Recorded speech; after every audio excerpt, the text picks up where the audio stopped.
Night of the Ghost Ship. In the moon-drenched waters of Charleston Harbor, May 13, 1862, the Confederate steamer CSS Planter glided past the heavy guns of Fort Sumter.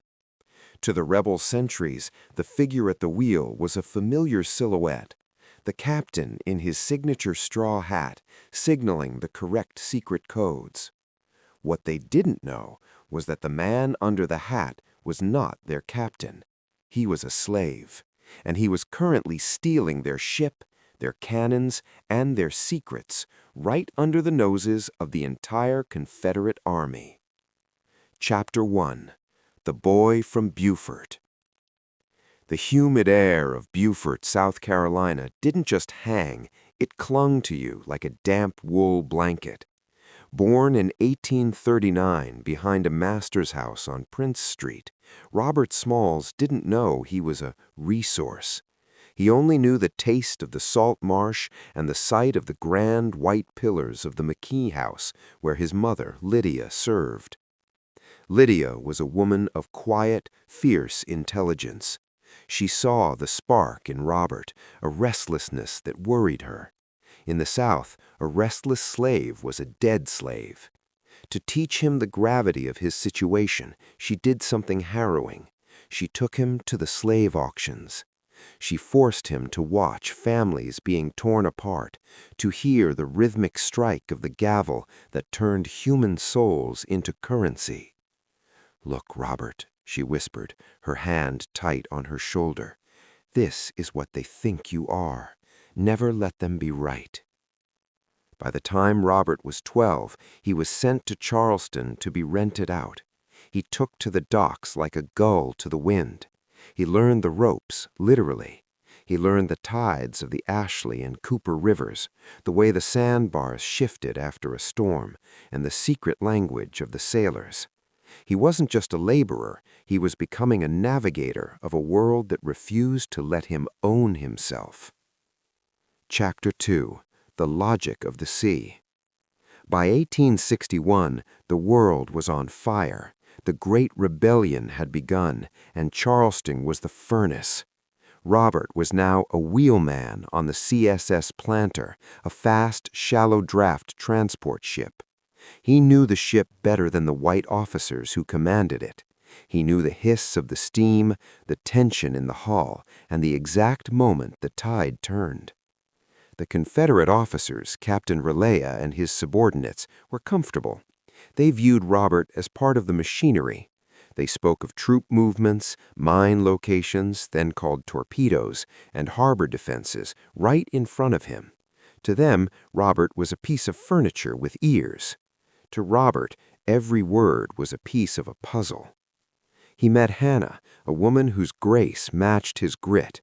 They had children, and with children came the terror Lydia had shown him years ago, the fear that his family could be sold away to pay a debt or settle an estate. The price of their freedom was $800, an impossible fortune. "I won't let them take you," Robert told Hannah one night in the dim light of their cabin. "How?" she asked, her voice trembling. "We are property, Robert." "Property can move," he replied, his eyes fixed on the harbor. "Property can sail." Chapter 3. The Plan. The plan was suicide. If caught, Robert and his crew of 7 other enslaved men would be executed.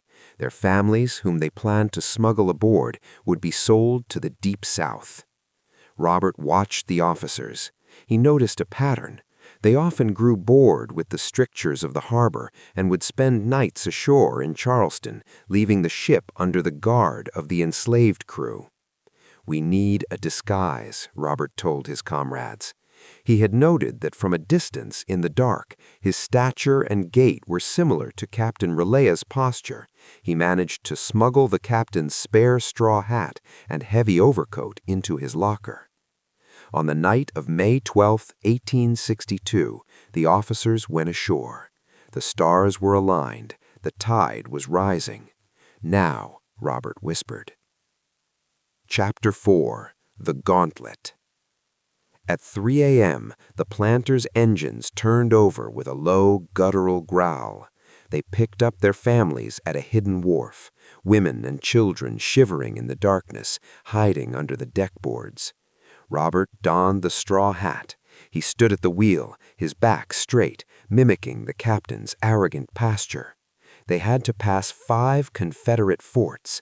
Each one was a death sentence. First, Castle Pinckney. Robert gave the signal with the steam whistle. 2 long blasts, 1 short. The sentry waved them through.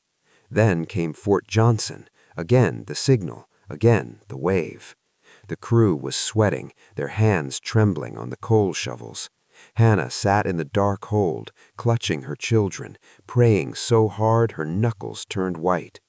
Then came the monster, Fort Sumter. The massive stone fortress loomed like a titan in the graying pre-dawn light. This was the most heavily guarded point in the South. If the sentry noticed the crew's skin color, or if Robert missed the beat of the whistle, the fort's heavy cannons would vaporize the planter in seconds. Robert leaned into the wheel. He pulled the whistle cord. Toot, toot, toot. The seconds stretched into hours. A sentry shouted from the wall, "Pass, planter!" As they cleared the range of Sumter's guns, Robert didn't just head for the open sea, he headed straight for the blockading Union fleet. Chapter 5. The White Flag. As the sun broke over the Atlantic, the Union ship USS Onward saw a Confederate steamer charging toward them. "Clear for action," the Union captain shouted. The big guns swung toward the planter. On the deck of the planter, the crew panicked. They were flying the Palmetto flag, the flag of South Carolina. To the north, they were an enemy. "The flag! Drop the flag!" Robert yelled. They didn't have a white flag. Thinking fast, Hannah brought out a white bedsheet she had brought from their home. They hoisted the sheet. The Union guns paused. The planter came alongside. Robert Smalls stepped to the railing, took off the captain's straw hat, and shouted to the Union officers, "Good morning, sir. I've brought you some Confederate guns and a few of your charts." The Union sailors were stunned. And group of enslaved men had just delivered one of the Confederates' most important transport ships, fully loaded with ammunition and the top-secret map of Charleston Harbor mines. Chapter 6. The Architect of Lincoln's Change. The arrival of the CSS Planter in the Union-controlled waters of Port Royal wasn't just a military victory, it was a political explosion. In the North, the headlines screamed about the bold black pilot who had outsmarted the Confederacy. But for Robert, the victory was hollow if it didn't lead to a broader liberation. In August 1862, Robert was summoned to Washington, D.C. He swapped his sailor's grease for a tailored frock coat, though he kept the steady, rolling gait of a man used to a shifting deck. He was to meet Secretary of War Edwin Stanton, and eventually President Abraham Lincoln. The White House was a hive of frantic energy. At that moment, Lincoln was hesitant. He was worried about the border states, Maryland, Kentucky, and Missouri, and feared that arming black men would cause those states to defect to the Confederacy. Robert stood in the cabinet room, a space filled with the scent of old paper and expensive tobacco. When Lincoln entered, he looked like a man made of shadows and weary lines. "Mr. Smalls," Lincoln said, his voice a dry rasp, "they tell me you've brought us a fine ship and some very dangerous maps."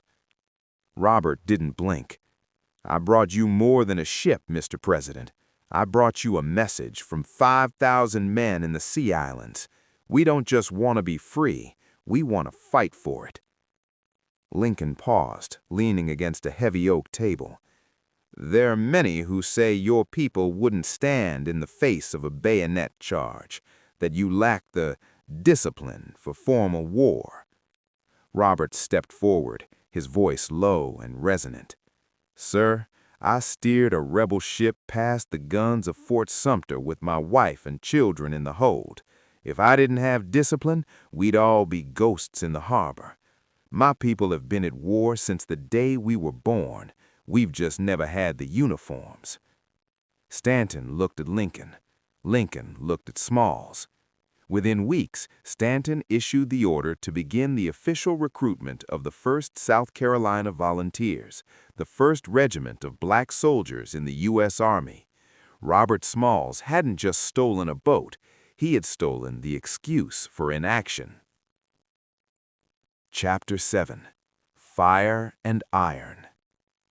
By 1863, the war had turned into a grinding, metallic nightmare. Robert was back on the Planter, now commissioned as a Union transport ship. He wasn't just a pilot anymore, he was a legend, and the Confederates knew it. To the rebels in Charleston, Robert Smalls was a traitor to the natural order, and they wanted his head. On December 1, 1863, the Planter was caught in a crossfire at Folly Island. Confederate batteries on the shore began raining shells onto the deck. The captain, a white officer named Nickerson, lost his nerve.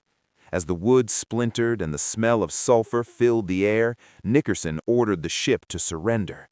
He prepared to strike the colors, to lower the flag. Robert knew what surrender meant. For the white officers, it meant a prisoner of war camp. For the black crew, it meant immediate execution or a return to the auction block. "No!" Robert roared, his voice cutting through the thunder of the cannons. He didn't wait for a command. He shoved the captain aside, his large hands gripping the wheel. "If we're gonna die, we're gonna die heading for the open sea, not in a rebel rope." With the captain cowering in the coal bunker, Robert steered the Planter through a gauntlet of fire. He used his knowledge of the shallow creeks, knowledge the rebels thought no one possessed, to slip the ship behind a sandbar where the heavy guns couldn't pivot low enough to hit them. He brought the ship home. For his bravery under fire, the U.S. government promoted Robert Smalls to captain. He became the first black man to hold that rank in the United States Navy, earning a salary of $150 a month, a king's ransom for a man who 2 years prior was worth less than the coal he burned. Chapter 8. The Master of the House. When the war finally sputtered to a bloody end in 1865, Robert returned to his hometown of Beaufort. The town was a shell of its former self, but for the newly freed freedmen, it was the promised land. Robert walked down Prince Street. He stopped in front of the McKee house, the very house where his mother had been a servant, where he had slept on the floor of the kitchen as a boy.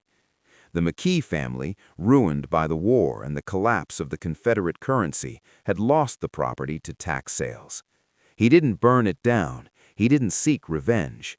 He did something far more powerful. He walked into the tax office with a satchel of Navy pay and prize money. He counted out the gold and the greenbacks. He bought the house. A few weeks later, the former mistress of the house, Mrs. McKee, returned to Beaufort. She was elderly, confused, and destitute, still believing the world worked the way it did in 1850. She wandered onto the porch of her old home. Robert Smalls met her at the door. He didn't call for the guards. He didn't mock her. He invited her in.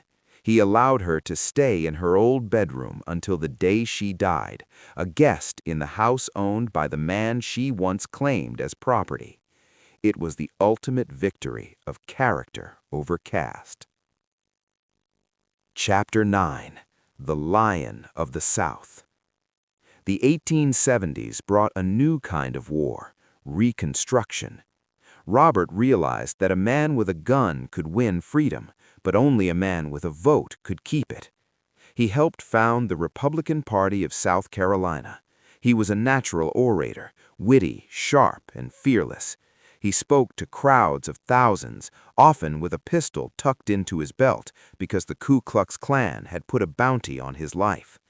In 1874, the boy from the slave quarters was elected to the United States House of Representatives.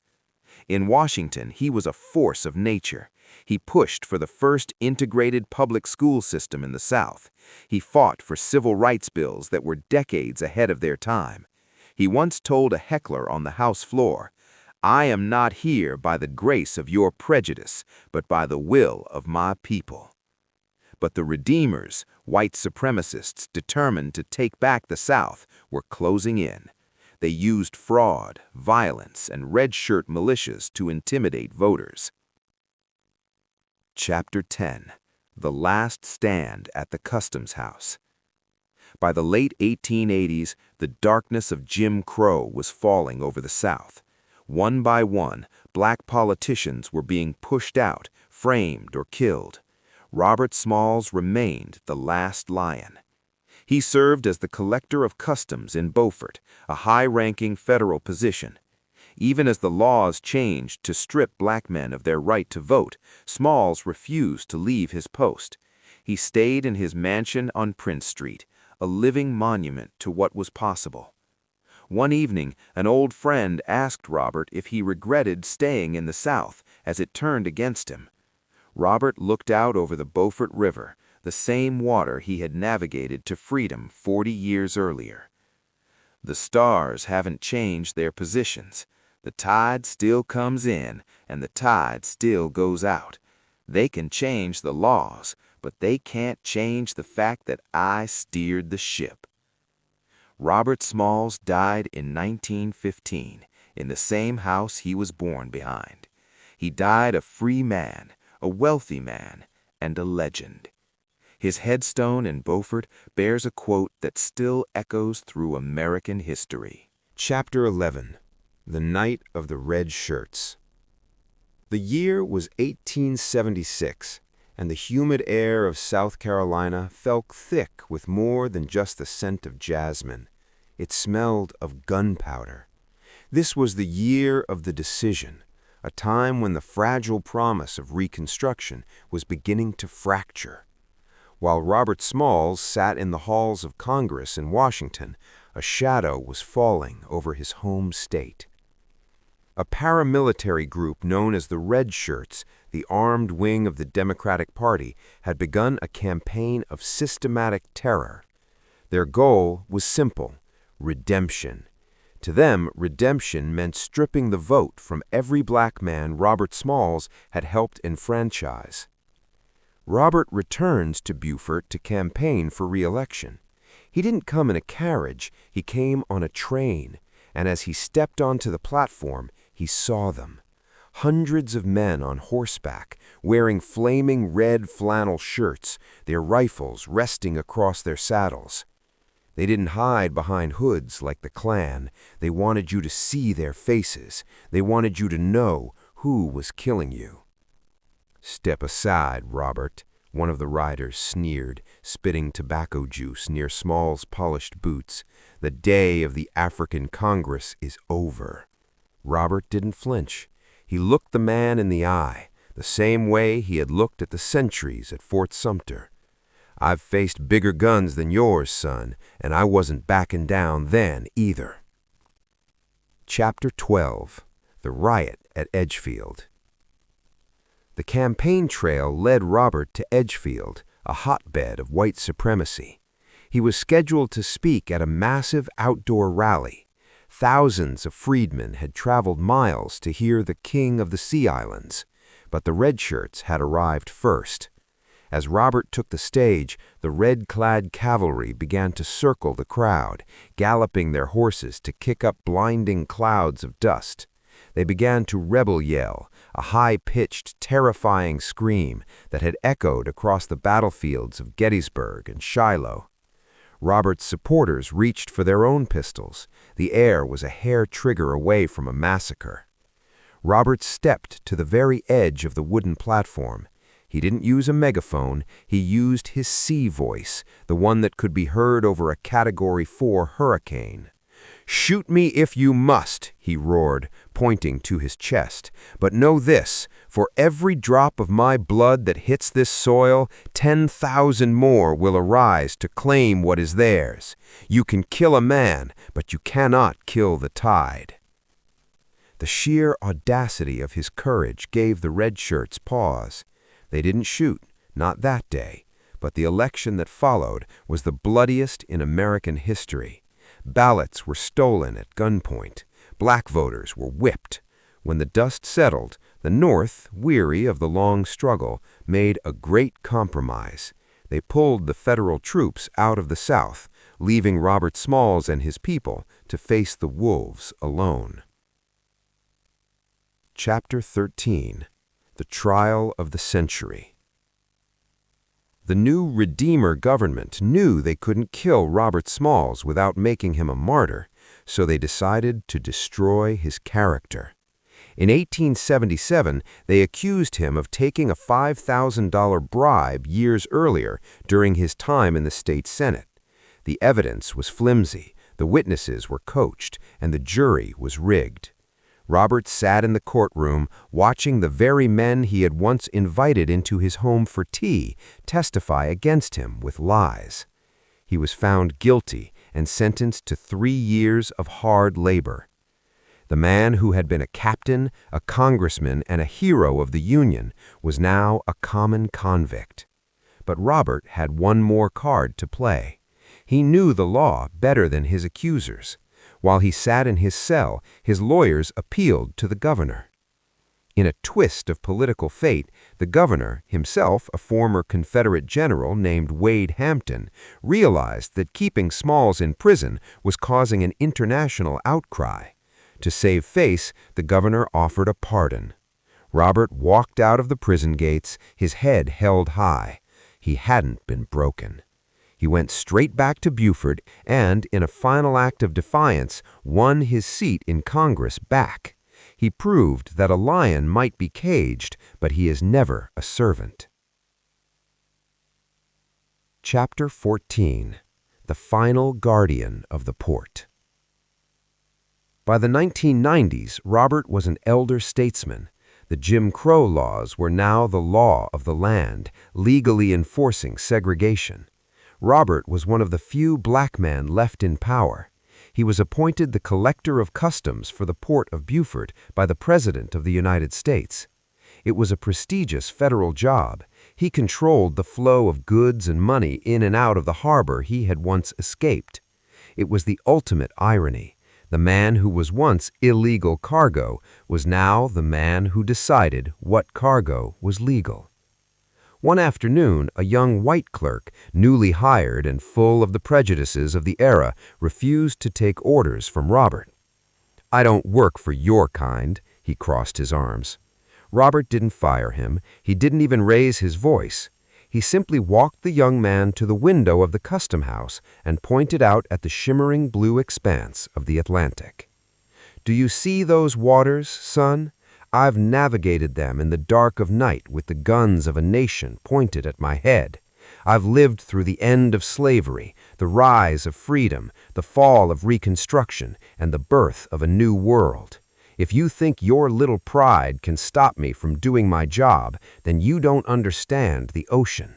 The ocean doesn't care who you are. It only cares if you know how to steer." The clerk went back to work. Chapter 15. The legend fades into the salt air. In 1913, at the age of 74, Robert Smalls stepped down from his post. He spent his final days on the porch of the McKee House. He watched the steamships in the harbor, ships that were faster and larger than his beloved planter, but none that carried the weight of history like she did. When he died on February 23, 1915, the world was on the brink of another great war. He had lived through the end of slavery, the rise of freedom, the fall of Reconstruction, and the birth of a new century. Thousands of people, black and white, lined the streets of Beaufort for his funeral. They didn't just bury a man, they buried an era. The house on Prince Street still stands today. If you visit, you can stand on the same porch that Robert Smalls stood. You can look out at the water and imagine a moonlit night in 1862, a stolen ship, a straw hat, and a man who decided that his life belonged to no one but himself.